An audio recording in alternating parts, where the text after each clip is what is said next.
औज़ुबिल्लाहिमिनश्शैतानिर्रजीम बिस्मिल्लाहिर्रहमानिर्रहीम। ये chapter number 4 revision का जो सिलसिला जारी है उसका लेक्चर नंबर 3 हम स्टार्ट कर रहे हैं, जिसमें इम्पोर्टेंट लॉन्ग क्वेश्चन है। इस चैप्टर का वेरी इंपॉर्टेंट तो नहीं है, लेकिन अगर बुक के लिहाज से या सिलेबस के लिहाज से देखा जाए तो ये क्वेश्चन भी आ सकता है लॉन्ग क्वेश्चन के लिहाज से। चलिए हम इसको देखते हैं, इसमें आप लोगों ने करना क्या क्या है। The turning effect of force is measured by a quantity known as moment of force or torque. वो कहता है कि फोर्स का जो टर्निंग इफेक्ट है, मतलब घूमने वाला इफेक्ट जो है, उसको अगर हमने पैमाइश करना हो, उसको मेजर आउट करना हो, तो हम किस क्वांटिटी की मदद से उसको मेजर करते हैं, उसको हम मोमेंट ऑफ फोर्स या टार्क का नाम देते हैं। ठीक है, ये टर्निंग इफेक्ट ऑफ फोर्स को मेजर किया जाता है, इज मेजर्ड बाय टार्क आ सकता है, या turning effect of force is called torque आ सकता है। और टार्क का जो दूसरा नाम है हमारे पास, वो क्या होता है, ये मोमेंट ऑफ फोर्स का नाम दे देता है। ये मोमेंट ऑफ फोर्स और ये टार्क। क्लियर है? ये हमारे पास दो नाम है। किस चीज के नाम है? टार्क के नाम है, टर्निंग इफेक्ट के नाम। अब इसकी अगर हम मजीद मॉडिफाइड डेफिनेशन करना चाहें इसकी, तो मोमेंट ऑफ फोर्स और torque is defined as the product of force and the moment torque. वो कहता है कि अगर हम फोर्स का मोमेंट आर्म के साथ प्रोडक्ट लें, मतलब इन दोनों को मल्टीप्लाई कर लें, फोर्स को किसके साथ? मोमेंट आर्म के साथ।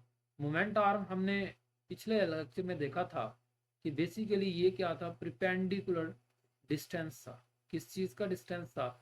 कि बॉडी का एक्सिस ऑफ रोटेशन से जो प्रिपेंडिकुलर डिस्टेंस बनता है, उसको हमने मोमेंट ऑफ फोर्स या टार्क का नाम दिया था। तो मैग्नीट्यूड ऑफ टार्क की बात करें तो the magnitude of torque is given by tau is equal to F cross L. यहाँ पे ये जो टा है हमारे पास, ये वाला जो टा है, इसको हमने ये टी ए यू ये नीचे लिखा हुआ है, इसको टा बोलते हैं। तो ये टार्क को रिप्रेजेंट करता है, ये टार्क की सिंबल है इस तरह। एफ क्या है? बेसिकली जो फोर्स है जो हमने डोर को क्लोज करने के लिए या ओपन करने के लिए लगाई, तो ये जो एल जो है ये डिस्टेंस। ये ऊपर मैं दिखाता हूँ आप लोगों को। ये आप देखें, ये दरवाज़ा जो है, इसको थोड़ा नीचे कर लें, ये दरवाज़ा जो है यहाँ पे अटैच। क्लियर है? और ये दरवाज़ा यहाँ पे अटैच है, और यहाँ से हम क्या करेंगे, बेसिकली इस पॉइंट पे हम क्या करेंगे, फोर्स लगाए। अब इस पॉइंट पे हमने फोर्स लगाई, ठीक है, और यहाँ से यहाँ तक ये जो डिस्टेंस है, ये यहाँ से यहाँ तक ये जो फासला बन रहा है, ये इस पॉइंट से लेके इस पॉइंट तक जहाँ पे ये अटैच, ये फासला बेसिकली क्या कहलाता है हमारे पास? मोमेंट आर्म कहलाता है।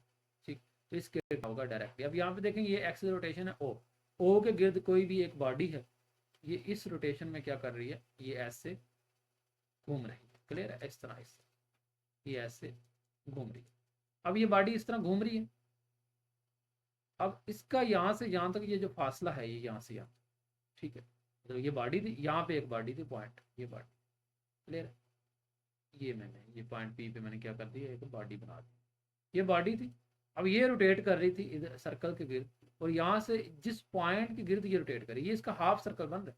तो ये बॉडी इधर से चलेगी इस तरह इस तरह इस तरह इस तरह इस तरह, ओ के गिर्द मुकम्मल चक्कर करेगी। इसको रेज आउट करके आपको मजीद दिखाता हूँ, थोड़ा मॉडिफाई करके। ये चले, ये देखिए, इसका हम सर्कल दोबारा बना, ये पॉइंट है, ये बॉडी है, यहाँ से इस बॉडी ने चक्कर खींचना है इस तरह इस तरह इस तरह, ओ के गिर्द एक मुकम्मल चक्कर कर। अब ये जो डिस्टेंस है, ये जो दरमियानी पॉइंट है, मतलब एक्सिस ऑफ रोटेशन से, ये एक्सिस है। ठीक, ये एक्सिस ऑफ रोटेशन है। ये जो लाइन बनेगी, ये कौन सी बनेगी? Axis of rotation. यहाँ से ये जो डिस्टेंस है, ये मेरे पास मोमेंट आर्म है, तो ये बॉडी इसके गिर्द घूमती है। ये पिक्चर आप लोगों ने लास्ट में इसमें बनानी। क्लियर है? चले नेक्स्ट चलते हैं। नेक्स्ट देखिए हमारे पास क्या है। ठीक, अब यहाँ पे ये जो सैम्बल था हमारे पास, ये वाला छोटा सा, ठीक,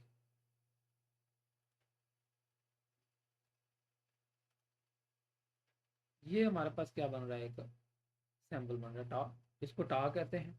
is the torque R the line, और L is the moment arm, और एल क्या है? मोमेंट आर्म है। The line of action of force F is perpendicular to R. अब कहता है लाइन ऑफ एक्शन, ये line of action of force क्या है? ये ऊपर की तरफ है, ये ये लगा हुआ हमारे पास, ये line of action of force किधर है, ऊपर की तरफ है, ये इस तरह। क्लियर, ये line of action of force है। और ये जो मोमेंट आर्म है देखें, ये एल, ये क्या है इसके इस तरह, ये इस तरह बन रहा है प्रिपेंडिकुलर। आपस में क्या बन रहे हैं, प्रिपेंडिकुलर बन रही है। मतलब ये जो है, ये बिल्कुल सीधा क्या बन रही है, फोर्स बन रही है। और ये हमारे पास क्या बन रहा है बेसिकली, मोमेंट आर्म बन रहा है। तो ये देखें आपस में क्या बन रहे हैं, ये दोनों प्रिपेंडिकुलर। वही लाइन कहता है the line of action of force जो है ना वो प्रिपेंडिकुलर क्या होती है आर के, और मोमेंट आर्म जो एल है वो भी आर बराबर होता है। तो अब यहाँ से एमसीक्यूज आ रही हैं। The torque of the force is zero, torque zero कब होगा, when the line of action of force passes through the axis of rotation because its moment arm becomes zero। अब यहाँ से देखें ये जो ये एमसीक्यूज है आप लोग, मतलब लॉन्ग क्वेश्चन में भी आप लोगों ने ये पॉइंट ऐड करना है, लेकिन एमसीक्यूज है। एमसीक्यूज कैसे कह रहा है कि वो कहता है अगर ये हमारे पास देखिए, इधर मैं बॉडी जो है ना एक रफ सी बॉडी बनाता हूँ, कहीं पे जगह मिल जाए हमें, ये देखें ये एक रफ सी बॉडी इस सर्कल में मूव कर रही है, ठीक। अब ये मान लो कि इसका क्या है, ये एक्सिस ऑफ रोटेशन। अब वो कहता क्या है कि the torque is zero, torque जो है ना फोर्स का क्या होगा zero, when the line of action of force passes, जब वो कहता है line of action of force, वो कहता है यही एक्सिस है ये जो। अब वो कहता है जो फोर्स लगा रहे हैं वो भी इसी एक्सिस में लगा रहे हैं, मतलब जिस तरह का एक्सिस है उसी एक्सिस में क्या कर रहे हैं, फोर्स लगा रहे हैं, ठीक है। मतलब ये देखें इधर ये पॉइंट पी था, इधर ये जो line of action of force थी हमारे पास, ठीक है, ये जो लाइन ऑफ फोर्स ये ऊपर की तरफ ये एफ, एफ लिखा हुआ, ये जो लाइन है एरो वाली, ये लाइन इधर लग रही। वो कहता है अगर ये पॉइंट ये वाली लाइन अगर इस ये ओ पॉइंट है एक्सिस इसमें से पास हो रही हो, उस वक्त मतलब ये दरवाज़ा देखें, मतलब दरवाज़ा यहाँ पे अटैच है और फोर्स भी हम इधर ही लगा रहे हैं, तो क्या दरवाज़ा ओपन या क्लोज होगा, बिल्कुल नहीं होगा। हम इधर फोर्स लगाते रहे जितनी मर्जी, तो हमारा दरवाज़ा क्लोज या ओपन नहीं होगा इस एक्सिस पे अगर लगाते रहे। जिसका मतलब उस वक्त जो टार्क होगा वो क्या होगा, जीरो पैदा होगा, ठीक। उसके बाद देखें the torque is positive, positive कब होगा, ये देखें ये एक और एमसीक्यू है सेकंड, कि पॉजिटिव कब होगा, पॉजिटिव होगा जब if the force tend to produce anti clock vibration. अब वो कहता है एंटी क्लॉक, ये घड़ी से याद रखा करें, ये घड़ी हमारे पास जो है ना क्लॉक वो इस तरह घूम, क्लियर। ये देखें इधर क्या लिखा होता है 1, इधर क्या होता है तकरीबन 3 होता है, ठीक है। इधर होता है हमारे पास 6 और इधर हमारे पास होता है 9, क्लियर है। और इधर हमारे पास बेशक इधर ऊपर करके इसको 12 बना दें, ये घड़ी है। अब अगर तो ये इस तरह घूमता है ये क्लॉकवाइज, अगर ये घड़ी के उल्ट घूमता है, घड़ी आप लोगों के पास होती है उससे देख सकते हैं, अगर घड़ी के ये उल्ट घूमता है तो फिर ये एंटी क्लॉक। अब देखें वो कहता है अगर पॉजिटिव अगर एंटी क्लॉक, अगर घड़ी के अपोजिट डायरेक्शन में घूमता है तो टार्क क्या होगा, पॉजिटिव होगा। अगर घड़ी की सूरत में ये क्लॉकवाइज, कौन सी क्लॉकवाइज है, तो फिर ये क्या होगा, नेगेटिव। नेगेटिव कब होगा, जब क्लॉकवाइज होगा, और पॉजिटिव कब होगा, जब एंटी क्लॉकवाइज घूमे। समझ लग गई। इन मैनी केसेस आप कहते हैं बहुत सारे केसेस के अंदर हमारे पास क्या होता है कि ये जो हमारे पास फोर्स है, अब देखेंगे फोर्स इस डायरेक्शन में लग रही है, वो कहता है जरूरी नहीं है कि फोर्स, अब देखो बहुत सारे केसेस ऐसे हैं कि इस तरह अगर मिसाल के तौर पर बॉडी है एक्सिस है, line of action of force इधर लग रही है, वो कहता है जरूरी नहीं है कि ये 90 के एंगल पे हो, तो किसी में ऐसा भी हो सकता है कि मे भी इस तरह का एंगल हो, क्लियर है। मतलब ये इस तरह हो बॉडी, ठीक, और इनके दरमियान जो एंगल है वो इस तरह का बन रहा हो बेशक, मतलब 90 ना बन रहा हो, उस केस में वो कहता है कि हम क्या करेंगे, इसका कंपोनेंट लेंगे। ये हमने क्या किया, एक परपेंडिकुलर कंपोनेंट ले लिया, मतलब अगर फोर्स इस तरफ लग रही है फिर हम क्या करेंगे, फिर हम एफ साइन थीटा क्या करेंगे, कंपोनेंट लेंगे, और ये हमारे पास बन जाएगा tau is equal to F L sine theta बन जाएगा, क्लियर है। तो ये लॉन्ग क्वेश्चन था, इसमें 2 पिक्चर्स ये बनानी है आप लोगों ने। अब ये सिंपल सा हमने कंपोनेंट लिया हुआ है, अगर हम लेंथ का कंपोनेंट लेने हैं, लेंथ के लिहाज से लेना है मिसाल के तो ये लेंथ है और ये फोर्स है, तो इसका अगर लेंगे तो ये इधर डॉटेड लाइन लगाएं, फोर्स नीचे की तरफ आ रही है, ठीक। तो ये length R is equal to L sine theta भी हो जाएगा, तो लेंथ का हम लोगों ने कंपोनेंट लेना है, ठीक। अगर फोर्स का लेना है तो एफ साइन थीटा ले सकते हैं, एल का लेना तो ये वाला ले सकते हैं, क्लियर है। तो ये एक इंपॉर्टेंट लॉन्ग क्वेश्चन था, ये आप लोगों ने क्लियर करना है। उसके बाद ये एक छोटा सा एमसीक्यूज के तौर पर आप लोगों को याद रखना है, ये जो चाबी है हम जब इस पर थोड़ा सा ये देखें डायरेक्ट, अगर ये ढक्कन है इसको हम क्या करेंगे, अगर डायरेक्ट ओपन करने की कोशिश करेंगे नहीं होगा, लेकिन हम छोटी सी चाबी लगाएंगे, ठीक है, और फिर ओपन करेंगे, ये इजली ओपन हो जाता है। हमें जोर भी इतना, जितना हम इधर जोर लगा रहे थे उससे बहुत कम हमें जोर लगाएंगे, इसका ढक्कन जो है ना ओपन हो जाएगा। तो इसका मतलब क्या है कि ये जो फासला जितना ये यहाँ से यहाँ तक ये जो फासला है, कि जितना फासला ज़्यादा होगा उतना हमारे पास जोर कम लगेगा। ये रैंच बना हुआ मैंने आप लोगों को बताया था, ये रैंच है। जितना लंबा रैंच होगा उतना हमें जोर कम लगाना पड़ेगा, और जितना छोटा रैंच होगा ये चाबी, उतना हमें जोर क्या करना पड़ेगा, ज़्यादा लगाना पड़ेगा। तो इसलिए जब भी क्या करते हैं, वो आप लोगों ने देखा होगा कभी ट्रक वगैरह का टायर वगैरह वो टाइट कर रहे होते हैं, मतलब उसको ख़राब हो जाए तो वो खोल के दोबारा जो है लगा रहे होते हैं। तो उस वक्त क्या कर रहे होते हैं, बेसिकली वो एक पाइप यूज़ कर रहे होते हैं लोहे का। तो वो बेसिकली क्या करते हैं, इस डिस्टेंस को बढ़ा देते हैं, मतलब रेंच जो है, स्पैनर जो है इस तरह का, उसकी लेंथ को, लंबाई को बढ़ा देते हैं। क्या वो लंबाई को बढ़ा देते हैं तो वो कम जोर लगता है लेकिन टार्क ज़्यादा पैदा होता है, जिसकी वजह से वो जो है ना ईजिली जो है ना अच्छे से जो है ना वो फिट हो जाता है हमारे पास। ताकि जो है ना, क्योंकि रोड के ऊपर चलना होता है ताकि खोल ना पाए या कोई नुकसान वगैरह ना हो। तो ये एक लॉन्ग क्वेश्चन था, वो आप लोगों ने तैयार करके आना है। क्लियर। उसके बाद आगे एक छोटा सा शॉर्ट क्वेश्चन है, ये भी इसी लेक्चर के साथ ही करते चलें। Couple, a couple is a special type of torque, torque एक जो स्पेशल टाइप है।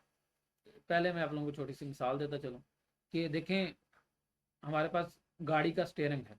अब उसके एक साइड पे हमारे पास, ये देखें, ये गाड़ी का स्टेयरिंग है। ये हमने एक हैंड इधर रखा हुआ और एक हैंड इधर रखा, एक साइड पे ये हाथ रखा हुआ, एक साइड पे ये, लेफ्ट और राइट।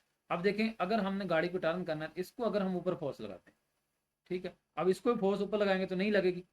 इसको हम क्या करेंगे, एक हाथ को नीचे की तरफ फोर्स लगाएंगे, एक हाथ को ऊपर की तरफ फोर्स लगाएंगे, तब ही हम क्या करेंगे, गाड़ी का स्टेयरिंग जो है ना उसको रोटेट कर पाएंगे, अदरवाइज हम रोटेट नहीं कर पाएंगे। तो ये बेसिकली क्या है कि एक फोर्स हम ऊपर को लगाई, एक फोर्स हमने किधर लगाई, एक हाथ को नीचे की तरफ किया, एक हाथ को ऊपर की तरफ किया, तो फिर ये रोटेट करेगा, वरना रोटेट नहीं करेगा। अगर हमने दूसरी तरफ करना है तो इसको ऊपर करेंगे, ये हाथ क्या करेंगे ऊपर की तरफ, और इस हाथ को किधर जोर लगाएंगे, नीचे की तरफ जोर लगाएंगे, तो फिर ही ये हमारे पास जो सर्कुलर पाथ है, ये इस तरह हमारे पास क्या करेगा, रोटेट कर पाएगा, अदरवाइज नहीं। ये देखें, ये हाथ है मेरे, ये इस तरह रोटेट करेंगे, ठीक है, या इस तरह हमारे पास क्या करेंगे, रोटेट करेंगे। एक हाथ नीचे जाएगा, एक ऊपर आएगा, फिर ही हमारे पास ये ना जो हमारे पास स्टेयरिंग है ये रोटेट करेगा। ठीक है, ये आप लोगों ने पढ़ लेना है शॉर्ट क्वेश्चन के तौर पर। और कपल की जस्ट ये आप लोगों ने रीड आउट कर लेना एक दफ़ा। और ये तीन चार एग्जांपल्स दी गई हैं, तो ये आप लोगों ने रीड आउट कर लेनी है। When two equal and opposite, जब दो इक्वल होती हैं, मतलब जितना जोर इस हाथ से लगा रहे हैं उतना ही इस हाथ से जोर लगा रहे हैं, लेकिन दोनों की सिमत मुखालफ होती है। कैसे, एक हाथ ऊपर आ रहा है, दूसरा हाथ किधर जा रहा है, नीचे जा रहा है, दोनों एक दूसरे क्या है, मुखालिफ है। तो दो इक्वल और अपोजिट पैरेलल फोर्सेज जो अब अमल करती हैं, उस वक्त हमारे पास क्या पैदा हो जाता है, कपल पैदा हो जाता है। ठीक है। इसके बाद लास्ट पे ये एक एग्जांपल दी गई है छोटी सी, 25 सेंटीमीटर हमारे पास लेंथ है, इसको मीटर में चेंज करेंगे तो 100 पे डिवाइड कर देंगे। 25 को किस चीज़ पे डिवाइड करेंगे, 100 पे डिवाइड कर देंगे। तो 25 को 100 पे डिवाइड करेंगे, 100 को 100 पे 25 को 25 को 100 पे डिवाइड कर देंगे, 0.25 मीटर आ जाएगा। क्लियर है। और फोर्स हमारे पास 400 न्यूटन दी गई है, तो टा is equal F L, F की वैल्यू हमारे पास 400, इसके 0.25, तो ये हमारे पास 100 न्यूटन मीटर क्या आ जाएगा, बेसिकली टार्क आ जाएगा। ठीक है, न्यूटन मीटर क्या होता है, टार्क का एसआई यूनिट होता है। क्लियर है। तो ये आप लोगों ने तैयार करके आना।